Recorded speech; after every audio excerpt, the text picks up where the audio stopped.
পুরো বিশ্বের নজর যখন ইরান যুদ্ধের দিকে, ঠিক তখনই কাবুল কেঁপে ওঠে ভয়ঙ্কর বিস্ফোরণে। মুহূর্তেই বড় একটি হাসপাতালে আগুন লেগে যায়।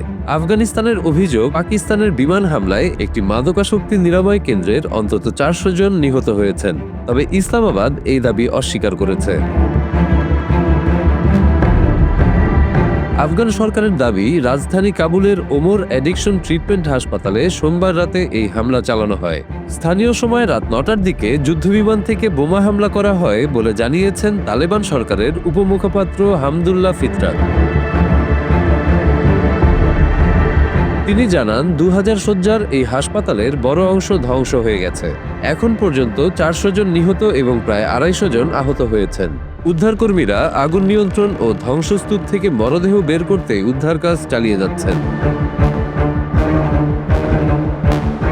স্থানীয় টেলিভিশনের ফুটেজে দেখা গেছে, ধ্বংসস্তূপের মধ্যে আগুন নেভাতে হিমশিম খাচ্ছেন ফায়ার সার্ভিস সদস্যরা। চারপাশে ছড়িয়ে ছিটিয়ে আছে ধ্বংসাবশেষ এবং আতঙ্কিত মানুষের আর্তচিৎকারে এক ভয়াবহ পরিবেশের সৃষ্টি হয়েছে। হাসপাতালের নিরাপত্তারক্ষী বলেন, হামলার আগে আকাশে যুদ্ধবিমান টহল দিচ্ছিল। আশপাশে থাকা সামরিক ইউনিটগুলো গুলি চালালে বিমান থেকে বোমা ফেলা হয়। এরপরই আগুন ছড়িয়ে পড়ে। তিনি দাবি করেন, নিহত ও আহত সবাই বেসামরিক মানুষ।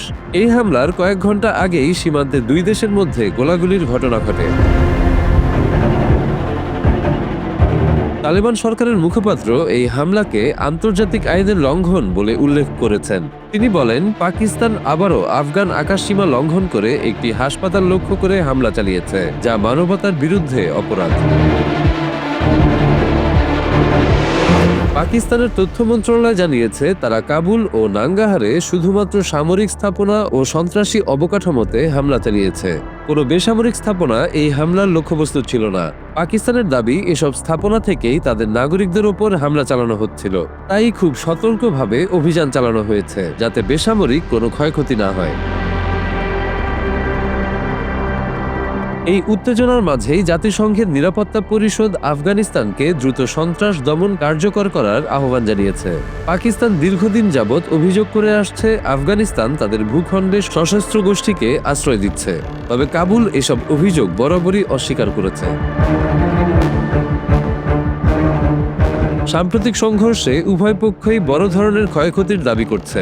পাকিস্তান বলছে, তারা 684 জন তালেবান সদস্যকে হত্যা করেছে। বিপরীতে আফগানিস্তানের দাবি, তারা 100 জনেরও বেশি পাকিস্তানি সেনাকে হত্যা করেছে। সংঘর্ষের প্রভাবে হাজারো মানুষ বাস্তুচ্যুত হয়েছে। বিশ্ব খাদ্য কর্মসূচি জানিয়েছে, আফগানিস্তানের 20,000-এর বেশি পরিবারকে জরুরি খাদ্য সহায়তা দেওয়ার প্রস্তুতি নেওয়া হয়েছে। বিশেষজ্ঞদের মতে, দুই দেশের মধ্যে চলমান এই সংঘাত খুব দ্রুত থামার কোনো লক্ষণ নেই। পাল্টাপাল্টি হামলা ও উত্তেজনা পরিস্থিতিকে আরও জটিল করে তুলছে। বিশ্ববাসীর নজর এখন ইরান যুদ্ধের দিকেই থাকায় আফগানিস্তানে হামলা নিয়ে গণমাধ্যমেও এ বিষয়ে খুব একটা আলাপ নেই বলে মনে করেন তারা। আফগানিস্তান পাকিস্তান সংঘাতে দুই দেশের সাধারণ মানুষের দুর্ভোগই সবচেয়ে বেশি বাড়ছে।